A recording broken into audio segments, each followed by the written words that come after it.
Welcome, ladies and gentlemen, to another exciting edition of The Game Changer. I am Nate the Effing Great, and I'm being joined here by my gracious and returning host, the one, the only, Miss VictoriBelle. How's it going? Really good, really good. I'm coming off of the con, but I didn't get super sick, so I think I'm doing good. Well, that's all that really matters. Yet, you mentioned the con. Let's go right into that. So, unfortunately, I never got the chance to actually see the con, but there were a lot of pictures that you posted up. You and Rob definitely seemed like you were having a good time. But tell us the experience, the whole experience. What was it like? Was it good? Was it bad? Was it meh? C2E2 for me is honestly one of my favorite cons. People who go to C2E2, I think, are people who travel from across the country to be like, I want to go to a Reed Pop show.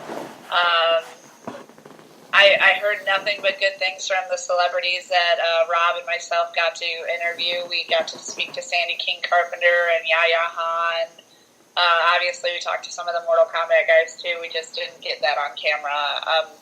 But people love Chicago because a lot of people compared Chicago fans like the Cubs fans, which are diehard loyal fans who will support you through anything thick and thin. Which kind of made me laugh a little bit because it's like, oh, okay. They're like, yeah, they'll support us even if we're sucking. I'm like, oh, great. That's what we are. But it was really fun. Everybody's attitude was just high. Everybody was high on the con and just wanting to have a good time. I got to meet a ton of people. I know I feel really bad. A lot of people were a little upset that I didn't stay at my booth as long as I normally do. I was sharing my booth with the Age of the Geeks, which Rob Fury is the president of. So I didn't want to overcrowd the booth. So I was kind of walking around, promoting, doing interviews throughout the con. So I do know that some people are like, I didn't get to see you. I came by your booth and you weren't there. But I'm sorry. Hopefully there will be another con that I will be boothing at that I could see everybody at. Well, speaking of booths, what were some of your favorite booths to go to? Now, I know a lot of times there are some favorites when it comes to certain people, like someone like the more geeky ones, or they like the more comic book ones. But you personally, what were some of your favorite booths that were there at C2E2? The Marvel booth is always popping, especially with Infinity War coming out. They had a bunch of different things going on at all times. They held their own Infinity War costume contest, stuff like that. They're in the middle of the con. They're always really loud, which stinks when you're doing interviews, as you would know, Nate. I have no idea what you're talking about. When people are loud, it's just hard. You gotta pause your interview, hold on. Okay, continue. But yeah, no, the Marvel booth was definitely poppin'. There's always some great artists. The International School of Comics, I obviously had a beautiful setup. I got to go over there, promote them a little bit. Ms. Carpenter, the Carpenter King Comics was a great booth that we got to visit and talk to. The Bernina booth was where Yaya Han was hanging out. So Bernina is a sewing company. They make sewing machines, and they were showing different types of material that they were using, and it was really cool. They even had a little cocktail party afterwards, which was really nice. And then obviously my fellow costumers in Cosplay Central, We Are Cosplay were there, Midwesteros were there, a few big names of the costumers were there as well that they were right next to us. I'm not remembering exactly what they were right now, but in general, it was just good to go. Got to see Papa Bear cosplay, English. SKS Props was there with his giant ogre costume. Baroness Von T was there. There was a ton of people. People just come from all over, and all these people literally aren't from Illinois. So I got fans from South Carolina I got to go see. I got fans from southern Missouri, Kansas City. They just come from all over to come and enjoy C2E2 because C2E2 is a party and it's fun, and I'm sorry you didn't get to go, but maybe next year, Nate. C2E2 is a great con. It's my favorite. Maybe next year, but some other unforeseen things happened, and it prevented me from going, but these things happen. I mean, hell, we still got a couple more months, and then we got Money in the Bank, so it's not all a big loss. So, but during the convention, obviously a lot of people know you for being this awesome cosplayer, and you got to debut, actually, I believe, a couple new cosplays, if I'm not mistaken. Yeah, I don't.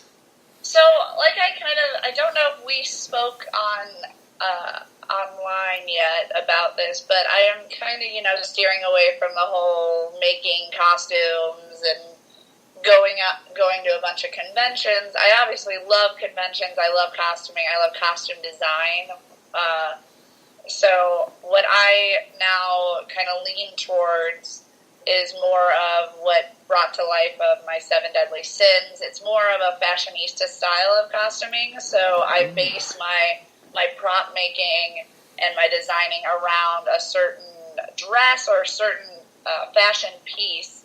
So I was able to find different dresses at little boutiques in Chicago, and then kind of base my costuming off of them. I got to also join together with Xero Props, which is my friend Sean Cho, and he made my battle axe this time. I still am trying to do some of the props and the prop making. Obviously, I still work with a lot of great 3D printing prop makers that I then spice up and make it look pretty, but Xero Props was amazing. He actually made my axe that lights up, so at night I have a guiding light of an axe if I really needed it. But what I did was I basically was some sort of fairy princess unicorn creature, and then I was Envy on the first day. And the last day I was a cat demon costuming as Chewbacca. So it was a fun con for me. Hey, as long as you have fun, that's what really matters. Now, obviously, you mentioned that you saw a lot of people, a lot of fans, and a lot of people definitely that go to these cons, they like to dress up, they like to be amazing costumes. I've seen so many different people that came out, wearing costumes and looking absolutely phenomenal. But what were some people or some costumes that you really just kind of, left you in awe, kind of in shock, like, wow, this is really good? We're not picking favorites, that's not what we're trying to do. I'm just kind of curious to know, what were some of the ones that kind of just stood out most to you during the convention? There were a ton of giant video game, either World of Warcraft or League of Legends or something. I'm not a huge video game person. I don't know where you're from or what you're doing. I just know you're a giant, huge costume, and I think it's amazing. I got some pictures with people like that. I also, my friend, Sarah X-Ran, she did a really good Wonder Woman Pink Lantern combo that she made herself. That was really amazing. I really liked that. There were a lot of great ones. I know Baroness Fontaine was her Bowser again, and I always love the Nintendo characters come to life. A whole Pokemon group from St. Louis I got to see, which was like Nurse Joy, Officer Jenny, and all them. They were great. There were predators, there were aliens.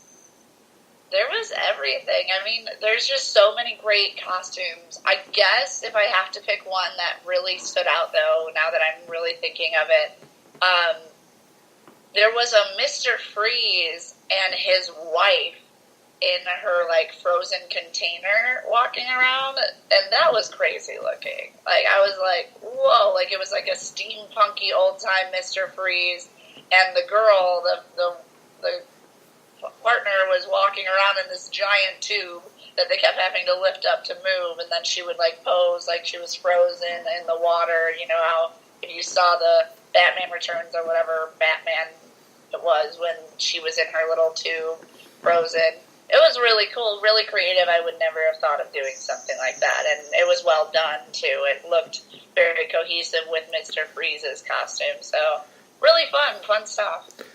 Yeah, no kidding. And, of course, I think the movie you're referring to is the bad one, and it kind of gives me a bad itch when I think about it, and that was Batman and Robin, because, Okay, that would be it. Whichever one had Mr. Freeze in it. Whichever one had George Clooney in, which more than likely tanked. No shots fired. Okay, maybe one shot fired, but that's on George Clooney. But anyway, so obviously you mentioned it before. You got to have a lot of fun with a lot of people, including one of your new business partners, actually, because I mentioned on last week's show that you actually set up a new page and you got this new deal going on with the one and only Mr. Rob Fury.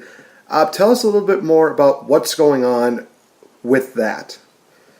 Yeah, so the Bells of Fury is an idea Rob had for a while now. I know he asked me at Wizard World if we could collaborate on some things and join our forces to produce more material, and he has a lot of connections within the industry of costuming and Comic-Cons and everything like that, and I have a lot of connections and the ability to speak and talk and record and edit. So he wanted to combine with me in August, and I just don't have the time. I just was like, no, this is a bad idea. This is a bad idea. I don't want to do it. For none other but the reasons of I just know I would drop the ball. I wouldn't be able to really commit to it. And then finally he wore me down in November. He talked about it again. We came up with a name, and I was like, hey, I guess if this can really, if you feel like you can commit to this, I will think about it and we can write something up. And sure enough, by the time, I guess it was March, is when we came up with the final contract stuff and really decided to, I formatted a logo with my friend Annalisa from the International School of Comics, and we set up some interviews.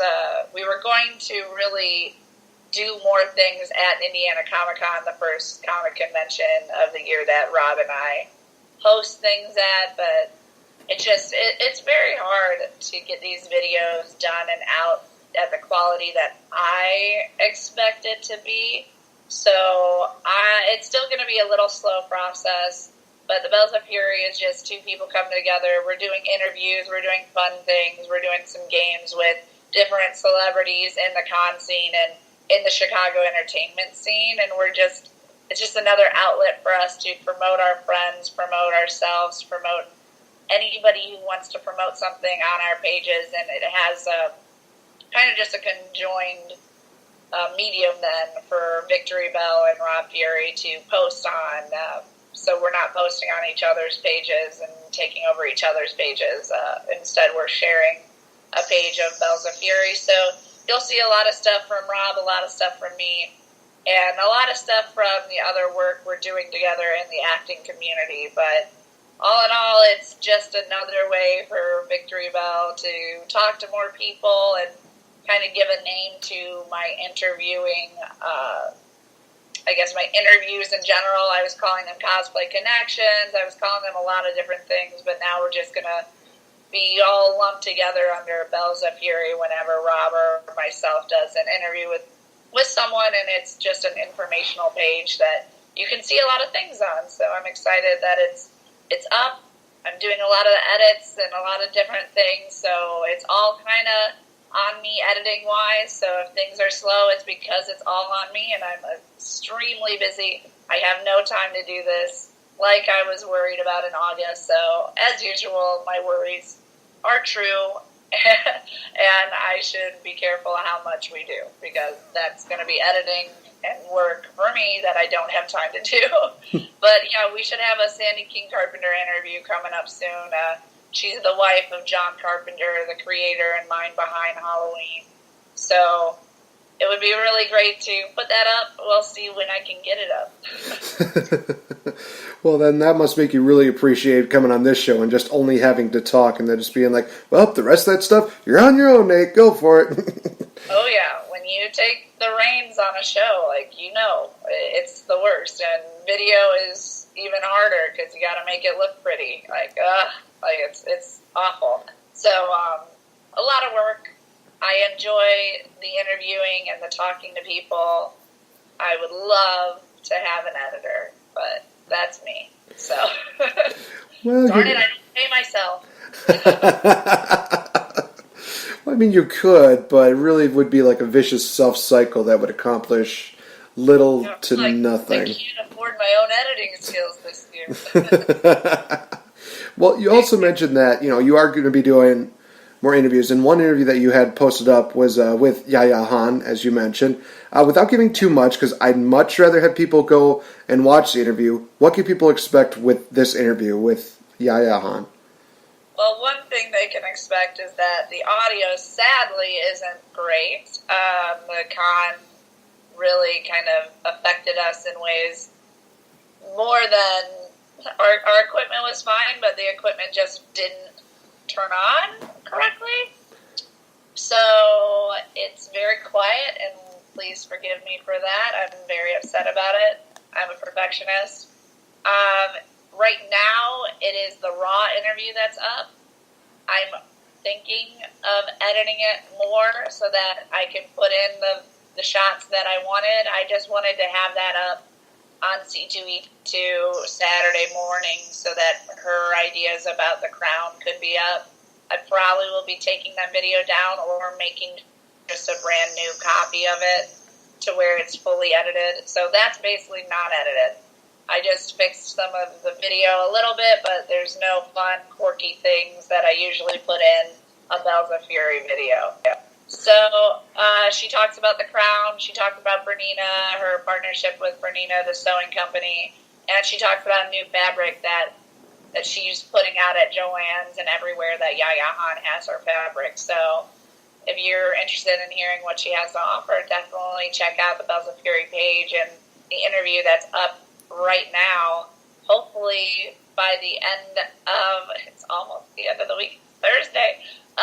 Hopefully by next week I'll have a new edited version that I can be shooting out all over, and possibly Yaya will share and like. But I do feel extremely bad that the audio is just not where I would appreciate it to be, and we mic'd her up and everything, and you could tell we mic'd her up, but dropped the ball, and I take full responsibility for it. So, well, hey, you probably feel like you dropped the ball, but you have to remember that, as bad as your interviews, quote unquote, could be, they can't be as bad as my editing did when we did the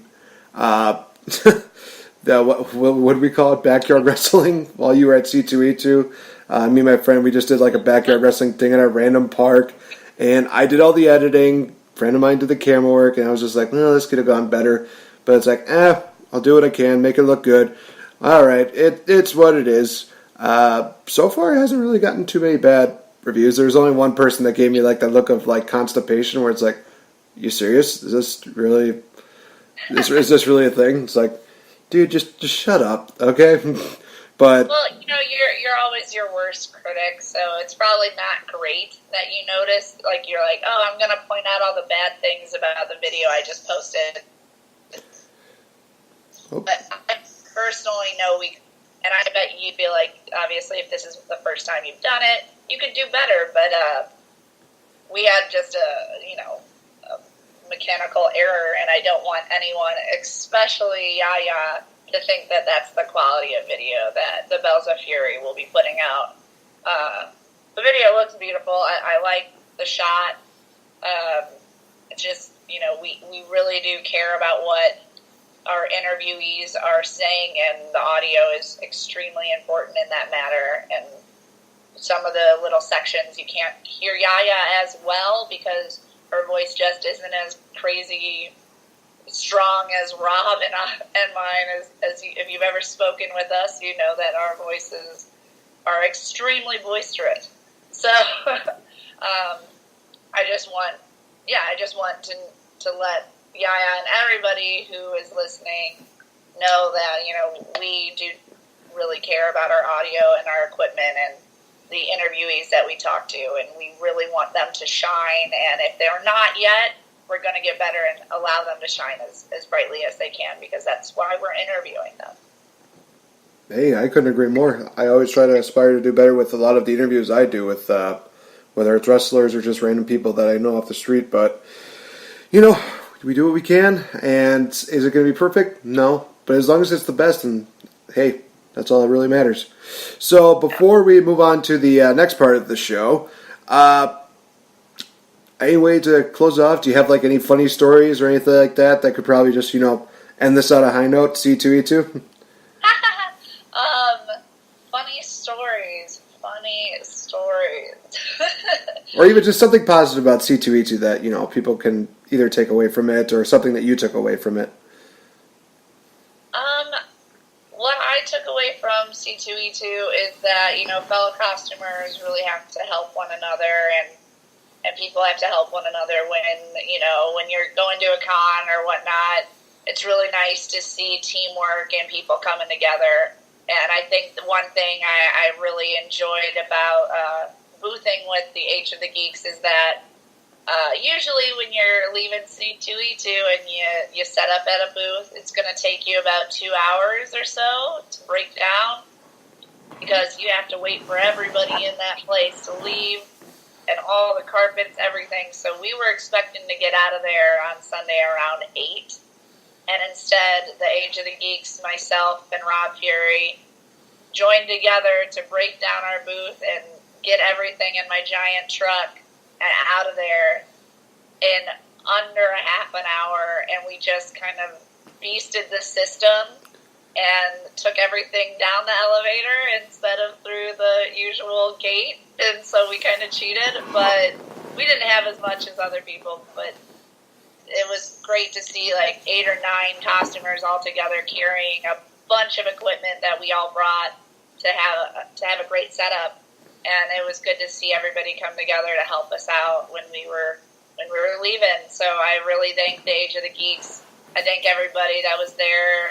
Everybody's great. They were a great team. They were great teammates.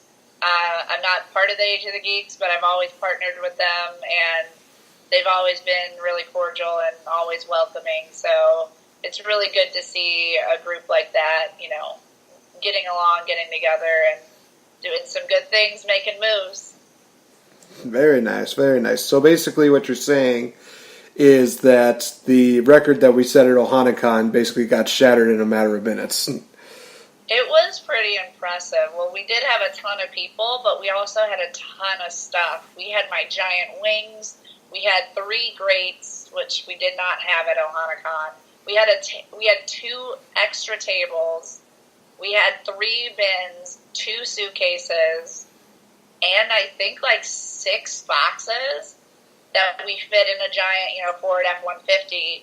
So my Ford was pretty packed, and then we also fit 4 people in there. So it was pretty packed, but at the same time, there was a decent amount of things that we needed help with, and we were able to all join together to do that. So I was excited. I really thank the Age of the Geeks one more time for helping us get out in time, making moves, making us get home at a decent hour when you're already, at that time you're already done with the con, man. You're done.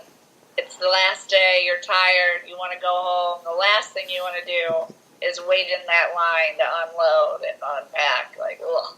It's the worst. We were driving past all those people who were waiting in the line, just waving we win. But it was good stuff. So I'm excited that we were able to not have to wait 2 hours. And I was just about to say, nothing but class from Miss Victory Bell. That's how I felt waving. Honestly, I could see you guys doing the Austin Powers gang laugh where they're just mwah, mwah. Yeah, and it just tapers off to mwah. Well, we were cheating the system too, so we could have I don't think we could have gotten in that much trouble, but no one else thought of it. I don't know why no one else thought of it. Yeah, fair enough. We were the only truck downstairs just chilling for a good 20 minutes. So I was pretty impressed by us. We didn't get in trouble, so I'm just excited that, we didn't get in trouble. We got out, got in, got out, got interviews, did everything we wanted to do at C2E2. Yeah, and I'm excited. I can't wait for more pictures to come out. I know I got a lot of pictures as my fairy rainbow unicorn princess, pooping rainbows type of character. So I'm gonna have to do like that on Earth Day, I think. So anyone want to hang out on Earth Day? I'll do my crazy fairy princess rainbow anime character, whatever I want to call her at the time. Fair enough. All right, so from that positive, we move on to another positive, and this is actually something that's been in the news as of late, and that being that Black Panther, once again, has been breaking records. This time, though, it's actually become the highest grossing movie in all of North America. And you looked at the history of it. Number 1, they had Force Awakens. Number 2 was Avatar. 3 is now taken by Black Panther. And number 4, for a long time, it was number 3, but now it's been shattered this year, that being Titanic. Holy cow. This was one of those... That just blew my mind away as soon as I saw the list. I'm like, you mean to tell me that nothing has touched Titanic even close? Wow. That's insane. That is absolutely insane. So what does that say for a lot of the superhero movies that comes after Black Panther? For me, it feels like it's just like a wake-up call for everybody. It's like, hey, if Black Panther can do this, we can step up our game and we can make it to that next level. We can be a part of that group. But people can make the argument that Black Panther is a solo, one-of-a-kind superhero movie that just can't be replicated and can't be beat. But I don't know. What do you think? What are your thoughts? When I think of Black Panther, I'm trying to really depict why it did so extremely well. Obviously, it had a lot of diversity and a lot of different themes of positivity. It didn't shun anyone. It tried to bring everybody together. And so, the bad guy was saying, instead of like white power, he was saying like black power, and we want just have our people up like this. And like Black Panther represented the fact that no, like it's not about having one race rule all. It's about all of us coming together and working together. And so it was, and then it had strong female characters that showed that women could do things too. And in Wakanda, how women were generals and stuff. And one of the cool things about C2E2 is they had a huge Black Panther group of people just did every single character. It was incredible. But it was just a movie with great messages that also was... I don't really know how to describe the arc, but it was long. It was longer than I feel like. It definitely wasn't taken as an Ant-Man movie, if you know what I'm saying when I talk about, like, Ant-Man was like almost a joke movie, I feel like, for Marvel. It was like, well, let's throw Ant-Man in there. He's kind of a comedic character. Let's do that. Paul Rudd is funny. But this was... I don't even know. I don't know how to compare it. I guess it was kind of like the first initial Iron Man, but I don't know. It just had a different feel. Like Marvel devoted more to this than it devoted to other superhero movies that it's been creating. I have to say it definitely beat out almost all of the movies that came before it. I did like the Avengers maybe a little bit more than Black Panther, but the Avengers 2, no way. No way. Black Panther destroyed that. Age of Ultron, whatever that was. Civil War was pretty good too, the first time we actually saw the Black Panther. But I kind of feel like I'm just drawn to other superheroes coming together, and the fact that Black Panther didn't even rely on any other superheroes is pretty incredible. But I don't really know the exact recipe of what made this such a successful movie, but I would only have to credit it for really having the diversity and the overlining themes that people have been seeking in movies right now without being negative towards the other themes that have been out there in the past. And I think that's one thing that people and artists sometimes lack is you can have a really strong theme that hasn't been really done before and not shun the other themes, because if you do shun the other themes, sometimes people are going to get upset, and sometimes people are going to think like, well, what about me? What about I'm not represented in this movie. And no one would have thought that in Black Panther, because they did it right and they were able to really highlight every type of personality that they wanted to. So I think it was just a very inclusive movie, and that's probably what has been bringing it, breaking records the way it has been. I think it might also go with the fact that it did bring a different element to it, and one of them being ancient African tradition. Like, they brought in a lot of the ancient cultures in which they decide, hey, we're going to, if we want to decide who the next Black Panther is, we decide through, this method, and doing, these basic tribal, I'm trying to think of the right word again, rituals, there we go. I thought that was actually really cool. I think that made it stand out as an absolutely phenomenal movie that they incorporated that. And just how, like you said, they never really relied on anybody, although somebody could make the argument, but Bucky was at the very end of the movie. Yeah, where was he throughout the rest of the movie? Point proven, case closed. But yeah, I think that this is one of the first few movies that we've gotten to see that it didn't have to rely on another superhero, it didn't have to rely on too much backstory. It's just one of those things where it's like, hey, Black Panther was found here, but we're going in this direction, we're going to tell you guys how he came to be. And people are just like, okay, this is actually pretty good. It's something refreshing, it's something great, and it's something that Marvel hasn't done in quite a while, really, because sometimes it usually just stemmed off of whether it was Civil War, Age of Ultron, right, et cetera, et cetera. But, it said, hey, we are going to mention this, but that's not what's important. It's the origin of the story that's important. And people are just like, well, this is new. Okay.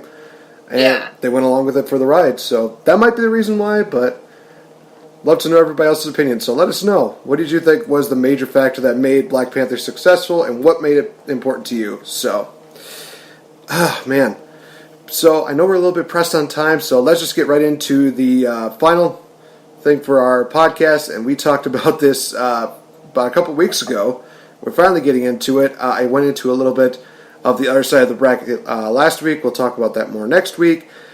But we did go through the movie March Madness deal. And yes, we know it's April, so sue me. I don't care. So we had a bracket that was basically given to us online, where we had basically almost like March Madness, but it was mainly Disney movies, Pixar movies, and basically brackets like that. Mentioned before, I'll mention them again. So for our bracket, we had to decide between Lion King versus Tarzan, Princess and the Frog versus Lilo and Stitch, Tangled versus Big Hero 6, Frozen versus Moana, Aladdin versus Hercules, Little Mermaid versus Pocahontas, Mulan versus Zootopia, Beauty and the Beast versus Nightmare Before Christmas. Now, originally we weren't going to do this because we thought, well, we'll probably come up with the same movie. But as soon as I looked at this list, I'm thinking, well, there might be two movies that I might be debating with. So we thought, okay, let's do it, see what happens. So we're not going to waste too much time on this, so let's just get to what was going to be our final two, and give our reasons why that happened, and then we'll go into the final one, why we think that this is probably the best on the Disney side. So what were your final two when you did this bracket? I think I know which one you have, winning it all, but I'm kind of curious on what the other side development was. Who did you have for the final two in the Disney side? On the Disney side, I'm trying to find my bracket. You go first. All right. So on my side, the final two that I had, it pitted The Lion King versus Aladdin, and I did so much research when I pitted these two guys together. I even have a couple notes as to why I had these two picked here, factual wise, but then also, from a movie standpoint of view, why these two would be so very well done. For Lion King, it got a 91% on Rotten Tomatoes, garnered $968.5 million in the box office, got 4 Golden Globe Awards and 4 Academy Award nominations, 2 Golden Globes for Best Motion Picture, Musical Comedy, and Best Score, and then 2 Academy Awards for Best Original Score and Best Original Song, Can You Feel the Love Tonight? Ironically enough, Can You Feel the Love Tonight also won a Grammy for Best Male Vocal Performance that year. And also in 2016, it was a National Film Industry movie that it officially preserved. So it has that big of an impact, and it's that powerful that people really don't want anybody to mess with it. So if anybody tries to mess with Lion King, yeah, bring it up with the National Film Industries. Try and see what happens. For Aladdin, it has 94% on Rotten Tomatoes, $504.1 million, 2 Academy Awards for Best Original Score as well as Best Original Song, A Whole New World. Same thing basically with the Golden Globes, but also had a Special Achievement Award for Robin Williams, 4 Grammy wins for Best Soundtrack Album, Song of the Year, Best Pop Performance by a Duo Group Vocals, Best Song Written for Motion Picture, TV, blah, blah, blah. So the main thing that really kind of stood these two apart was kind of like the lessons that really kind of, because they're very subtext messages. For Lion King, it's basically learning to face the reality, facing your past, learning to grow up. It's one of those things that it's very subtle, but looking at it back now, it's like, okay, now I can see where this is going. And for Aladdin, I really had to think about why I really loved this movie. And the main thing behind it is just the concept of freedom. Jasmine wanted freedom from the palace. Aladdin wanted freedom from his life of just misery. And of course, Genie wants freedom from the lamp. And there's a little bit of a subtext here that I thought was actually kind of cool, was that I didn't even think of this, and somebody else might be crazy enough to think of this too, that for freedom it applied for both Aladdin and Genie because they both basically built up a friendship during the movie. And they were basically stuck in this lie together that, Aladdin was a prince and, he's the greatest one of all time and blah, blah, blah, blah. And obviously, as soon as Aladdin kept lying and lying, he also dragged Genie along with him, so they were both trapped in this lie. And it wasn't until they told the truth that both of them were free. Not only Genie, got his final wish of being free from the lamp, but also Aladdin got the freedom of, being himself mainly. So those were kind of the reasons why I kind of picked those two as my, final two for that. I know that was a lot to go into, and I do apologize. I wanted to go as fast as I could, but I just thought to myself, well, there's no way I'm going to do this without having some sort of long description. But anyway, what were your final two? I think mine were actually Lion King and Beauty and the Beast as well. I couldn't find the bracket, so I kind of don't really remember. I went through everything and did it, but I can't find it on my Facebook, so it is gone. But yeah, I believe that Lion King was on the other side of Beauty and the Beast, so I'm going to go with those two were definitely my top two. And just to be consistent with everything, I definitely chose Beauty and the Beast. Not because Lion King wasn't good, but Lion King's a totally different type of story to me than what I like in Beauty and the Beast. And Beauty and the Beast is my favorite theme, of all time. So almost every book and every movie and everything that has this theme, I'm going to enjoy. So I could not pick around it. I had to choose this one, or I wouldn't be true to myself. I can give some stats about Beauty and the Beast as well. It's number 245 on the top movie awards on IMDb. It's won 2 Oscars. It's won another 24 wins and another 25 nominations throughout the award scene that it's been through. It came out, in 1991, which is my birth year, so that's a plus. I've actually gotten to meet and have the autograph of Belle, the voice of Belle, Paige O'Hara, which is another plus for me. I would love to meet her again. It made an estimated over $25 million, or the budget was $25 million. I'm sorry, and opening week. Wait, that doesn't seem right. What page are you looking at right now? I'm doing IMDb, but I think I think it's only 25,000. I think It says 25 million though, but I think they meant to put a period. I don't think its budget was 25 million. It's an animated feature. But it did say it made over $218 million.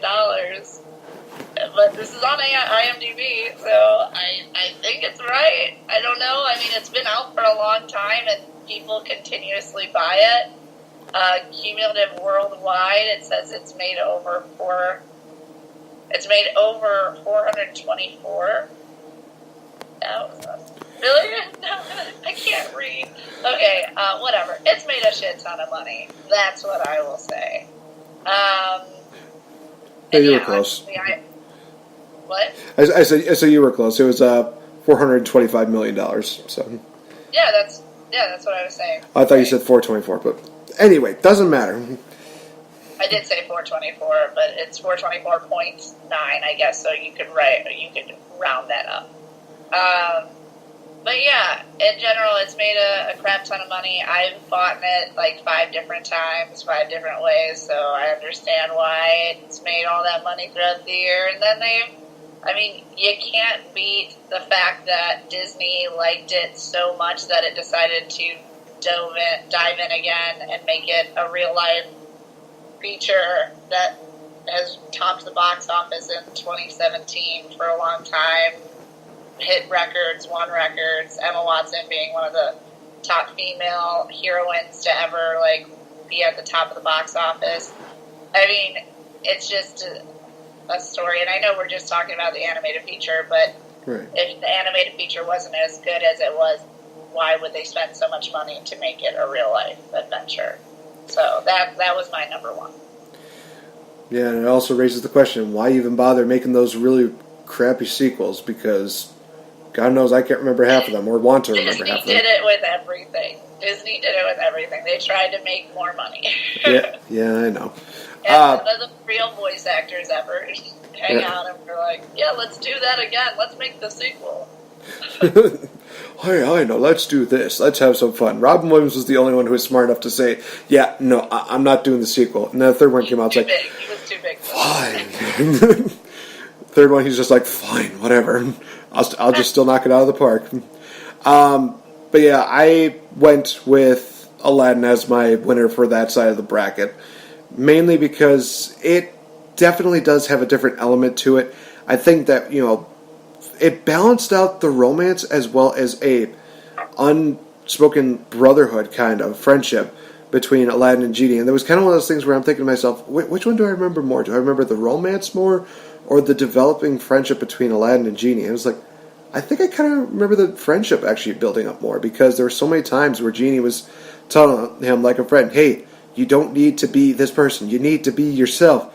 And just at the end, again, just one of the most heart-wrenching scenes where he's free and he's ready to leave the world, but then he realizes what he's leaving behind. And just saying that line of, no matter what anybody says, you'll always be a prince to me. And then follow it up with basically Jasmine getting permission to marry Aladdin. It's one of those things where it's like, man, this feels like if I was at a stand-up comedy club and I was supposed to be the main event, and the person that was warming me up was a famous comedian like Gabriel Iglesias. They have the laughs, they have the fun, and then Gabriel just says, oh, and here's your next stand-up comedian. They're kind of just winded. They're just kind of like, hey. That's kind of how I felt like it was for that movie, where it was like, we had this big moment where Genie's free, everything's happy, and it's like, oh, we can't forget that there was a romance between these two. It's like, oh yeah, that's right, yay, I forgot. That is just me. If somebody agrees with my crazy logic, virtual hugs sent to you. But that's just one of those things that again makes it very interesting. It wasn't purely about the romance; it was about building up something really great and unforgettable. And if they would just left Aladdin the way it was, just with that one movie, I think that the world would have been better off, in all honesty, because I love a lot of these classic Disney movies, and no matter which one that, we would have picked out as our first one, they always have some kind of lesson behind it. For yours, it was Beauty and the Beast. It talks about, how there's beauty on the inside, and how there can be, love, and there can be everything wonderful. Just absolutely amazing. For, of course, Lion King, I mentioned the reality, and for Aladdin, I dove a little, maybe too deep into it, and maybe I'm the only one that thinks it. Again, If anybody else agrees with me, virtual hugs. But yeah, just the concept of freedom is the one thing that stood out to me the most. It's like it's kind of a hidden message there. That's why I love these Disney movies so much. Is that it makes you think, is there like some kind of message here? Oh, maybe it's this. Or somebody else might think, oh, well, it's actually more about this. Maybe it's more about this. But either way, we enjoy these Disney movies, and a lot of people definitely enjoy when we talk about them. Heck, they enjoyed a lot of, when I posted about Toy Story 4 coming out next year, so I think we need to start doing more Disney stuff again. I think Aladdin is a great choice. It came right after Beauty and the Beast.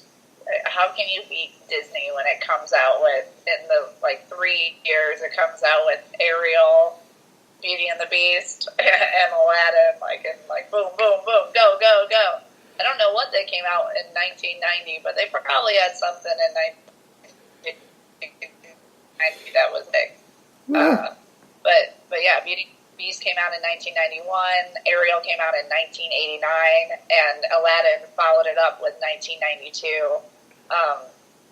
Winning a ton of awards again, like you said. I think it actually cumulative, not in North America, but I think worldwide gross, it did better than Beauty and the Beast, which I believe that. I mean, if you think about it, Aladdin's character in general is one of the first animated characters of Middle Eastern descent, and I think he was from the Middle East, right? Arabian Nights, Arabia, everything like that. And I mean, that's a high population right there that never gets represented, that finally got represented in Aladdin, and it was pretty cool that they did make it. I don't know if it was from India, because the architecture looks Indian, but the Taj Mahal looking type of stuff, but they also are in the desert, so I'm thinking that it's not. Well, I would have to do more research on that. The castle looks kind of like the Taj Mahal type of look in place. Yeah. And then you go back to there in Arabia in the deserts of the Middle East, it seems like. So you're like, oh, well, okay, we'll just hit it all. But I think Aladdin's a great story. I'm excited. I know they're going to be turning this into a live action, and I've seen it, a live action play, and I've seen the live action Beauty and the Beast, and Aladdin was just beautiful. Can't beat the costuming that you can do in Aladdin with all the sparkles. But yeah, I loved Aladdin too. It was really hard. I feel like the bracket that Aladdin, Beauty and the Beast, Little Mermaid were all in the same bracket, and those are some of the best stories. But I do have to say the lessons you learn in the two that we pick are a lot higher than all of the lessons you would learn in the movies that were in their category. I mean, Little Mermaid, not a great lesson there. I guess well, no. Not a great lesson what you do for men, and but yeah, you gotta love the friendship lessons and the acceptance lessons in Beauty and the Beast. And I think overall they both kind of had that same theme of accepting either yourself or accepting someone else for what they are. So I think we had good picks. I don't even feel like I would want to debate that Aladdin or was better than Beauty and the Beast or vice versa. Let's even throw the Lion King in there. We both picked Lion King for a reason. It's freaking amazing. Mm-hmm.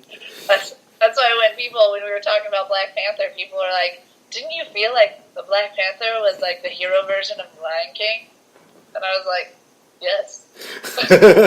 It does feel that way. It's like, oh, my father, I meet you in the land of the dead, the beautiful land of the dead. My father is talking to me. I'm like, is that Mufasa? Right. All it was missing was for the other guy to just be like, "Long live the king." He just pushes off. When he kills them or whatnot. Oh my gosh, I had his name. I had the character's name. Takaya. Oh man, I had it in my head for like. I don't know. I had it in my head for like a few days, and now it's like today, blanked out. No, damn it! I'll get it next week. But for that, But with that being said, ladies and gentlemen, that's going to wrap up this edition of The Game Changer. Hopefully you guys enjoyed our banter, all the beautiful stuff that we talked about for C2E2, Black Panther, and there's so much more to talk about, but we will save that for future episodes, you guys. Thank you so much for joining us here. Be sure to check out Miss Victory Bell on her Facebook, on her Twitter, everywhere that you can imagine. Also, give a like to Bells of Fury. Be sure to check out their interviews, everything like that. It is awesome. Definitely go give them a shout out to Mr. Rob Fury as well as the Age of Geeks. You guys are awesome. And Rob Fury, I look forward to having a little bit of friendly competition with you when it comes to Money in the Bank weekend. So I'm laying out the challenge. Hopefully we'll see what happens. So for that, Victory Bell, do you have any events that are coming up in the near future that you'll be a part of?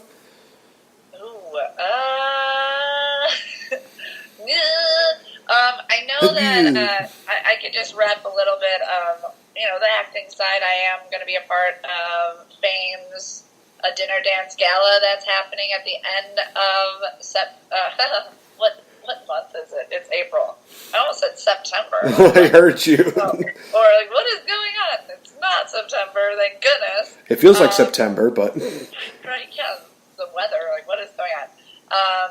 But yeah, no, the end of April 28th is a Saturday, and in Chicago, downtown Chicago at the Yacht Club, there is going to be a gala hosted for Fame, which is a foundation of artists and mentors in entertainment in Chicago. So all of the funds are going back into helping young artists, aspire and achieve their dreams.